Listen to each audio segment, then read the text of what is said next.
आज हम लोग डिस्कस करने जा रहे हैं अपने क्लास 8 के ज्योग्राफी को। ज्योग्राफी में चैप्टर नंबर 4, चैप्टर का नाम है एग्रीकल्चर। इस चैप्टर में बेसिकली हम लोग बात करेंगे एग्रीकल्चर के बारे में।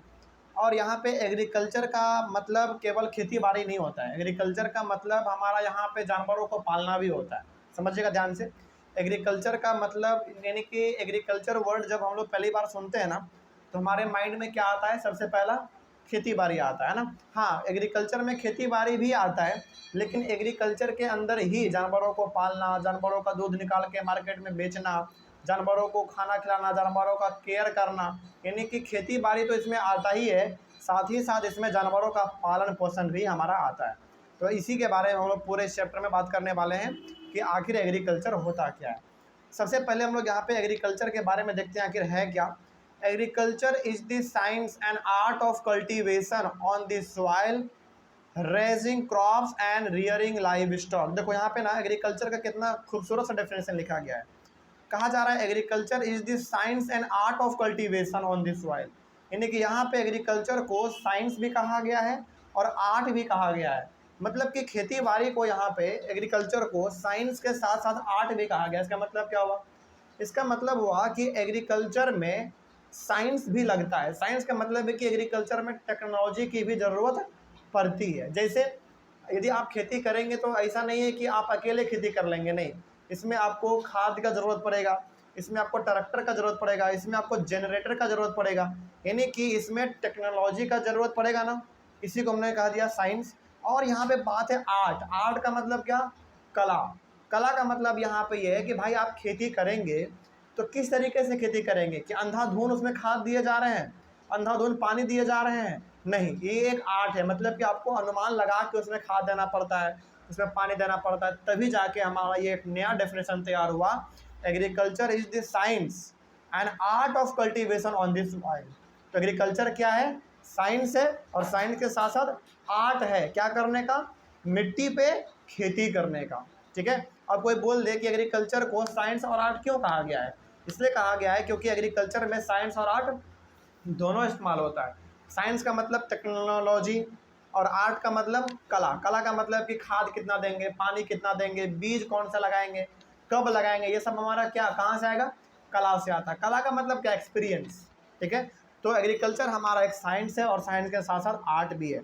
और इसमें एक और बात कहा गया है, रेजिंग क्रॉप्स मतलब कि क्रॉप को उगाना, and rearing live stock. Live stock का मतलब है जानवरों को पालना पोसना, उसका सेवा करना, उससे दूध निकाल के मार्केट में बेचना। तो एग्रीकल्चर का मतलब हमेशा केवल खेती बाड़ी करना नहीं होता। एग्रीकल्चर का मतलब खेती बाड़ी के साथ साथ जानवरों को पालना, उसको देखभाल करना, है ना, ये भी होता है। आपको डाउट नहीं इसमें? एग्रीकल्चर क्या है? साइंस के साथ साथ आर्ट भी है। चलिए आगे बढ़ते हैं फिर।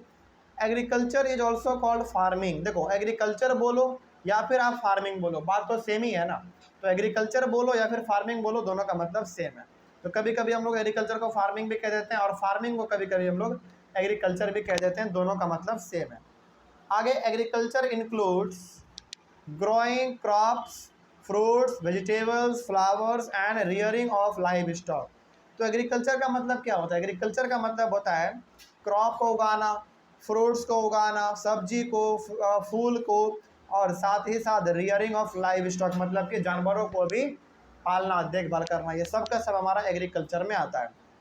आगे, in the world 50% of persons are engage in agricultural activities. सोचो, इस पूरी दुनिया में भारत का केवल बात नहीं हो रहा है, इस पूरी दुनिया का बात हो रहा है। पूरी दुनिया में 50% लोग जो है ना वो खेती बाड़ी में जुड़े हुए हैं, मतलब कि एग्रीकल्चर में जुड़े हुए हैं। मतलब खेती बाड़ी के साथ साथ जानवरों का देखभाल इस समय वो लगे हुए हैं।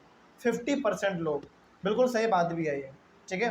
तो 50% लोग हमारे पूरे वर्ल्ड के एग्रीकल्चर में जुड़े हुए हैं, यानी कि कोई साग उगा रहा है, कोई फल उगा रहा है, कोई सब्जी उगा रहा है, कोई चावल गेहूँ दाल उगा रहा है, कोई जानवरों को पाल रहा है, उससे दूध निकाल के मार्केट में बेच रहा है।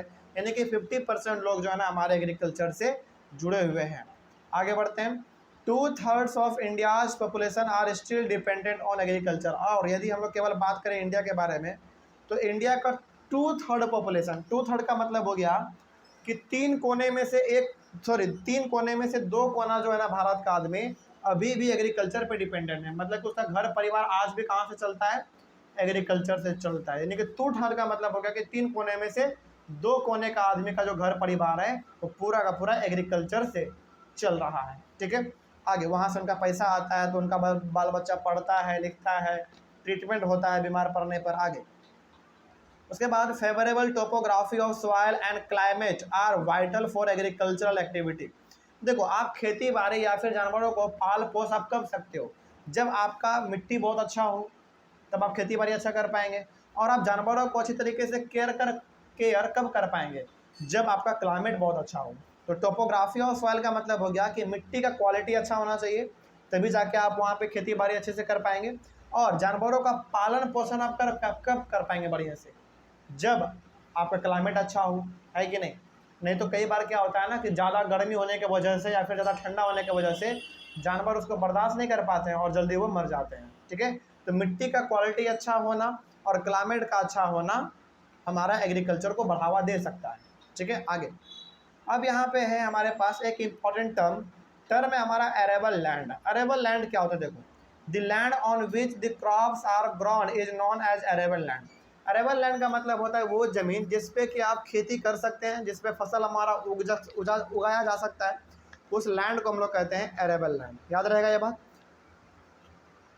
तो एरेबल लैंड का मतलब हो गया वो ज़मीन, वो खेत जिस पे कि खेती बाड़ी किया जा सकता है और फसल उसमें उगाया जा सकता है, तो उसी को हम लोग कह देंगे एरेबल लैंड। आगे, the transformation from a plant to a finish product involves 3 types of economic activities. देखो, जब भी हम लोग कोई पेड़ पौधा लगाते हैं ना, यानी कि जब भी हम लोग किसी फसल को लगाते हैं, तो उस फसल को लगाने से लेकर उस फसल के कटने से मार्केट में जाने तक 3 प्रकार के कामों को हम लोग करते हैं। यानी कि फसल को लगाने से लेकर और मार्केट में उसको बेचने तक के बीच में हम लोग 3 काम को करते हैं। वो 3 काम हमारा कौन कौन सा है, देखो, These 3 types of economic activities are primary, secondary and tertiary activity. यानी कि फसल को लगाने से लेकर फसल को काट के मार्केट में बेचने तक हम लोग उस बीच में 3 अलग अलग प्रकार के कामों को परफॉर्म करते हैं। वो हमारा पहला काम है प्राइमरी एक्टिविटी, दूसरा है सेकेंडरी एक्टिविटी और तीसरा हमारा टर्सरी एक्टिविटी। अब इन तीनों के बारे में देख लेते हैं, इसके बारे में क्या कहा गया है आपके बुक में। सबसे पहले हम लोग बात करेंगे प्राइमरी एक्टिविटी के बारे में। देखिए, primary activities include all those activities which are connected with extraction and production of natural resources. Primary activity का मतलब होता है वो काम जो कि बेसिकली आप नेचर के साथ मिलके करते हो। मतलब ये हो गया कि प्राइमरी एक्टिविटी में हमारे वो काम आते हैं जो काम आप नेचर के साथ मिलके करते हो। नेचर के साथ नेचर के साथ मिलके काम करने का मतलब यहाँ पे है खेती बाड़ी। जैसे आप खेती बाड़ी करोगे, जैसे मान लीजिए आप चावल की खेती करना चाहते हैं, तो चावल का खेती आप हवा में तो नहीं करोगे, कहाँ पे करना है आपको, ज़मीन पे करना है। और ज़मीन हमारा क्या, एक नेचुरल रिसोर्स है। तो जो काम नेचुरल रिसोर्स के इस्तेमाल करने से किया जाए, यानी कि जो काम नेचुरल रिसोर्स के इस्तेमाल करने से हमारा हो जाए, वही काम हमारा कहलाता है प्राइमरी एक्टिविटी। याद रहेगा। चलिए जैसे आगे बढ़ते हैं फिर। Some examples of primary activities are agriculture. Agriculture हमारा क्या है, प्राइमरी एक्टिविटी, क्योंकि एग्रीकल्चर में हमारा क्या क्या आएगा, जैसे खेती बाड़ी करना, तो खेती बाड़ी आप हम लोग किस पे करेंगे भाई, ज़मीन पे करेंगे, और ज़मीन हमारा क्या है, नेचुरल रिसोर्स है। उसी प्रकार से हमारा फिशिंग अच्छा, नदी में जो जानवर हो, नदी में जो एक्वेटिक एनिमल है, यानी कि जो हमारा मछली है, वो भी तो नेचुरल रिसोर्स ही है। क्या हम लोग उसको बनाते हैं क्या, नहीं, वो अपने आप हमारा मछली अपने आप बच्चों को जन्म देता है, रिप्रोड्यूस होता है वो, तो हम लोग कह सकते हैं कि ये हमारा नेचुरल रिसोर्स का ही बेसिकली इस्तेमाल कर रहा है। उसी प्रकार से माइनिंग का मतलब हुआ, आपने कभी ना कभी किसी न किसी मूवी में या फिर न्यूज़पेपर में ज़रूर देखा होगा या फिर टीवी में, कि कई इलाकों में ना बहुत बड़े लेवल पे उसको खोदा जाता है। खोदने के बाद अंदर से कोयला या फिर किसी प्रकार का मिनरल्स निकाला जाता है। तो जो ज़मीन के नीचे में कोयला है, क्या उसको हमने बनाया, नहीं, वो अपने आप नेचर के द्वारा बनाया गया है। तो बेसिकली प्राइमरी एक्टिविटी का मतलब ये हो गया वो काम जो कि हम लोग नेचर के साथ करते हैं, नेचर से कोई चीज़ निकालते हैं, तो वो हमारा हो गया प्राइमरी एक्टिविटी। और आगे एक एग्जांपल है हमारा फॉरेस्ट्री, जंगल। क्या जंगल हम लोग लगाते हैं, नहीं, जंगल तो अपने आप प्रोड्यूस होता है। तो जो काम हम लोग नेचर के चीज़ों के साथ परफॉर्म करते हैं मिल के, वो हमारा काम कहलाता है प्राइमरी एक्टिविटी। तो प्राइमरी एक्टिविटी का कोई एग्जाम्पल पूछिए आपसे, तो आप एग्रीकल्चर, फिशिंग, माइनिंग, फॉरेस्ट्री, ये सब एग्जाम्पल दे सकते हैं। तो ये हो गया हमारा प्राइमरी एक्टिविटी। अब सेकेंडरी एक्टिविटी क्या होता है देखिए, secondary activities include processing of resources which are obtain from the primary activities to make a product. अब प्राइमरी एक्टिविटी से जो सामान आपने बनाया उस सामान को प्रोसेस करके एक नया रूप देना ही हमारा कहलाता है सेकेंडरी एक्टिविटी। इसका सबसे अच्छा एग्जांपल हम आपको बताते हैं। देखिए, आप सपोज करो कि आपके एक किसान हैं, आप सपोज कीजिए कि आप एक किसान हैं, आपने अपने खेत में आपने गेहूं का खेती किया। किसका खेती किया आपने? गेहूं का। तो आपने जो गेहूं का खेती किया ये किसके अंदर आएगा? प्राइमरी एक्टिविटी के अंदर आएगा। क्यों? क्योंकि आपने मिट्टी के ऊपर खेती किया। तो मतलब आपको ये जो आपने खेती किया गेहूं का, ये हमारा किसके अंदर आएगा? प्राइमरी एक्टिविटी के अंदर आएगा। अब आपका गेहूं का पेड़ बड़ा हुआ, पक गया, उसको आपने काटा, उसको आपने स्टोर करके मार्केट में जाके बेच दिया, ठीक है। अब मार्केट से वो एक फैक्ट्री वाला उसको खरीद लेगा। जैसे मान लीजिए कि एक बिस्किट बनाने वाला बहुत बड़ा फैक्ट्री है, तो बिस्किट वाला मालिक आएगा दुकान के पास, जिसको आपने बेचा है अपना सामान, उससे आपके अनाजों को खरीद के लेके चल जाएगा वो अपने फैक्ट्री में। अब अपने फैक्ट्री में वो क्या करेगा? आपके गेहूं से बिस्किट को बनाएगा। तो बिस्किट जो बन गया ना, बिस्किट जो हमारा बना वो क्या हो गया? एक बिल्कुल फिनिश प्रोडक्ट हो गया, और वही हम लोग इस्तेमाल करते हैं, बेसिकली खाते हैं। तो यहाँ पे कहने का मतलब ये है कि आपने जो खेती किया गेहूं का वो हो गया हमारा प्राइमरी एक्टिविटी, और वही फैक्ट्री का मालिक उस गेहूं से क्या बना दिया? बिस्किट बना दिया। तो वो हमारा कहलाएगा सेकेंडरी एक्टिविटी। तो सेकेंडरी एक्टिविटी का मतलब होता है नेचुरल रिसोर्स को, यानी कि प्राइमरी एक्टिविटी के चीज़ों को इस्तेमाल करके एक नया चीज़ बना देना, यही हमारा कहलाता है सेकेंडरी एक्टिविटी। कोई डाउट अब इसमें? तो सेकेंडरी एक्टिविटी और प्राइमरी एक्टिविटी में कोई पूछे कि फ़र्क क्या है, तो फ़र्क यहाँ पे बताना यह है कि प्राइमरी एक्टिविटी का मतलब होता है वो काम जो कि हम लोग नेचर के साथ मिल के करते हैं, वो हमारा कहलाएगा प्राइमरी एक्टिविटी।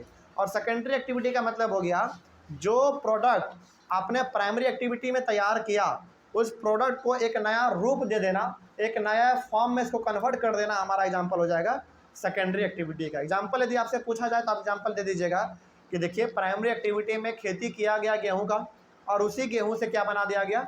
बिस्किट बना दिया गया। तो ये अपने आप में एक एग्जाम्पल हो गया हमारा सेकेंडरी एक्टिविटी का। कोई डाउट अब इसमें?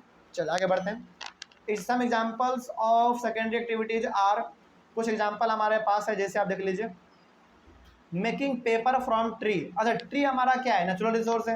ये किस में आएगा? प्राइमरी एक्टिविटी में आएगा ट्री हमारा। तो ट्री से पेपर को बना देना ये हमारा किस में आएगा?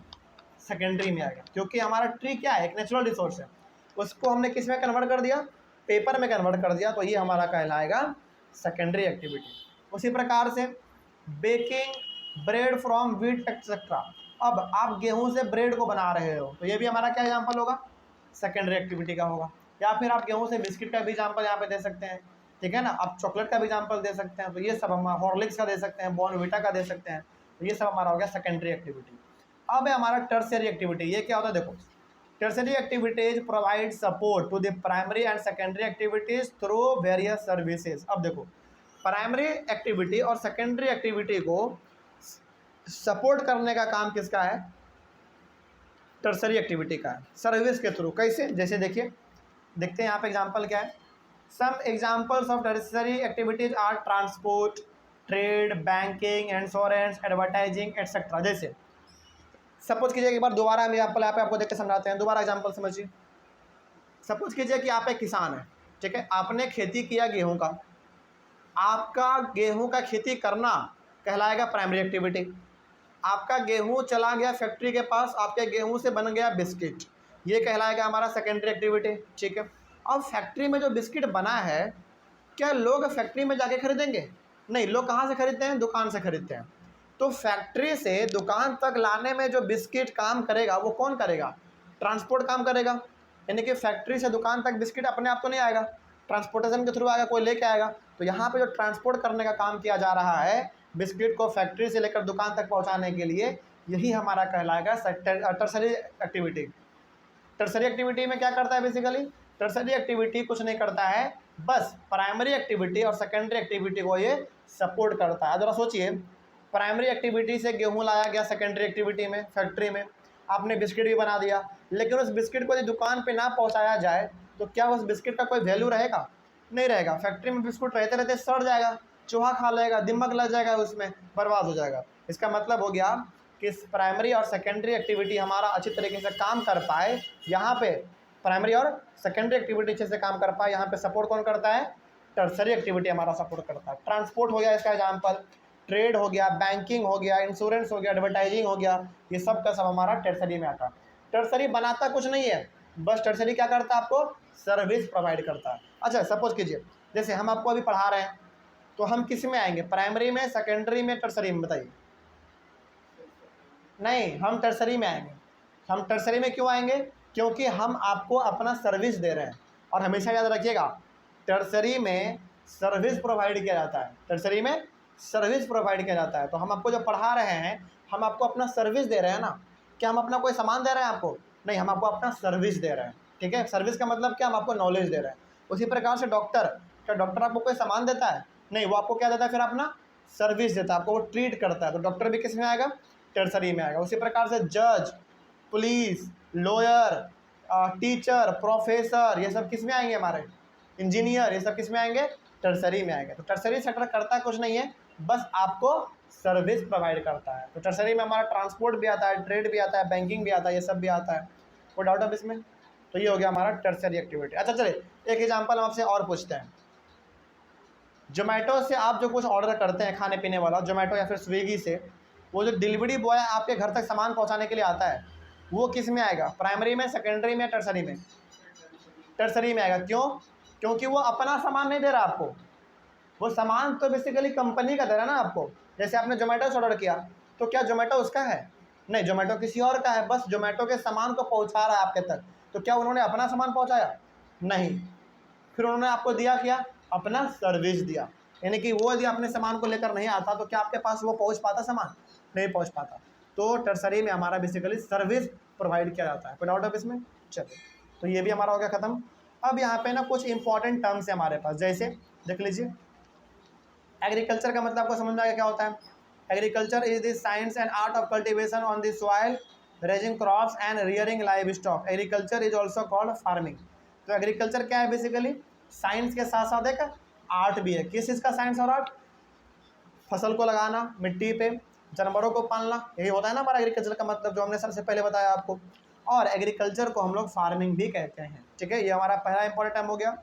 उसके बाद है सेरीकल्चर। सेरीकल्चर क्या होता है? देखो, sericulture is the commercial rearing of silk worms. यानी कि जब कोई आदमी बड़े लेवल पे सिल्क वॉर्म को पालता है, और सिल्क वॉर्म क्यों पालता है मालूम है? ताकि उससे उसको सिल्क मिल सके। और सिल्क से क्या होता है? सिल्क का कपड़ा बनता है। और सिल्क का कपड़ा मार्केट में बहुत महंगा होता है, बहुत ज़्यादा महंगा। मतलब जितना मार्केट में महंगा आपको सिल्क का कपड़ा मिलेगा, उतना ज़्यादा महंगा मार्केट में कोई कपड़ा आपको नहीं मिलेगा। क्योंकि सिल्क का कपड़ा जो है ना, बनाने में बहुत मेहनत लगता है। तो बड़े लेवल पे यदि कोई सिल्क वॉर्म को पाल रहा है सिल्क ऑब्टेन करने के लिए, उसी को हम लोग कहते हैं सेरीकल्चर। याद आ गया? कोई डाउट है इसमें? तो सेरीकल्चर बेसिकली क्या होगा? बड़े लेवल पे सिल्क वॉर्म को पालना ताकि सिल्क मिल सके, और उस सिल्क से कपड़ा बना के मार्केट में बेचा जा सके। तो ये हमारा कहलाएगा सेरीकल्चर। अब इसमें कोई डाउट नहीं। आगे सेरीकल्चर के बाद है हमारा पीसी कल्चर। पीसी कल्चर क्या होता है? देखिए, pisciculture is the breeding of fish specially in constructed tanks and ponds. अब देखिए, मान लीजिए कि आपके पास ना बहुत बड़ा कुआं है, या फिर आपके पास बहुत बड़ा तालाब है। आप उस तालाब में और आप उस कुएं में क्या कर रहे हैं? बड़े लेवल पे मछली को पाल रहे हैं। ठीक है, तो बड़े लेवल पे आप मछली को पाल रहे हैं, तो क्या मछली को आप शोभा के लिए पाल रहे हैं? नहीं, आप क्या करेंगे? मछली को पाल के उसमें मार्केट में बेचेंगे। तो जब मछली को बड़े लेवल पे पाला जाता है मार्केट में बेचने के लिए, प्रॉफिट कमाने के लिए, इस चीज़ को हम लोग कहते हैं पीसी कल्चर। कोई डाउट इसमें? चलो, तो सिल्क वॉर्म को बड़े लेवल पे पाला जाएगा, सिल्क को ओपन करने के लिए उसको हम लोग सेरीकल्चर कहेंगे। और जब मछली को बड़े लेवल पे पाला जाएगा मार्केट में बेचने के लिए, प्रॉफिट कमाने के लिए, उसको हम लोग पीसी कल्चर कहेंगे। ठीक है, आगे अब है हमारा विटीकल्चर। विटीकल्चर क्या होता है? देखो, viticulture is the cultivation of grapes. यदि कोई आदमी बड़े लेवल पे अंगूर का खेती करता है, ग्रेप्स का खेती करता है, मार्केट में उसको बेचने के लिए, प्रॉफिट कमाने के लिए, तो उस चीज़ को हम लोग कहेंगे विटीकल्चर। कोई डाउट इसमें? चलिए, तो ये हो गया हमारा विटीकल्चर। विटीकल्चर का मतलब क्या? ग्रेप्स का खेती करना, वो भी बड़े लेवल पे, ये हमारा विटीकल्चर कहलाएगा। उसके बाद है horticulture. Horticulture is the growing of vegetables, flowers and fruits for commercial use. यदि बड़े लेवल पे, बहुत बड़े लेवल पे सब्जी, फल और फूल, इन तीनों का यदि खेती किया जाता है वही बड़े लेवल पे, तो इसको हम लोग कहेंगे हॉर्टिकल्चर। कोई डाउट है इसमें? तो सेरिकल्चर में क्या सीखा आपने? सेरिकल्चर में सिल्क वर्म को पालना बड़े लेवल पे, पिसीकल्चर में मछली को पालना, विटिकल्चर में ग्रैब्स का खेती करना बड़े लेवल पे, और हॉर्टिकल्चर में फल, सब्जी और फूल, इन तीनों का खेती करना वो भी बड़े लेवल पे। कमर्शियल उसका मतलब क्या? बड़े लेवल पे, मार्केट में बेचने के लिए।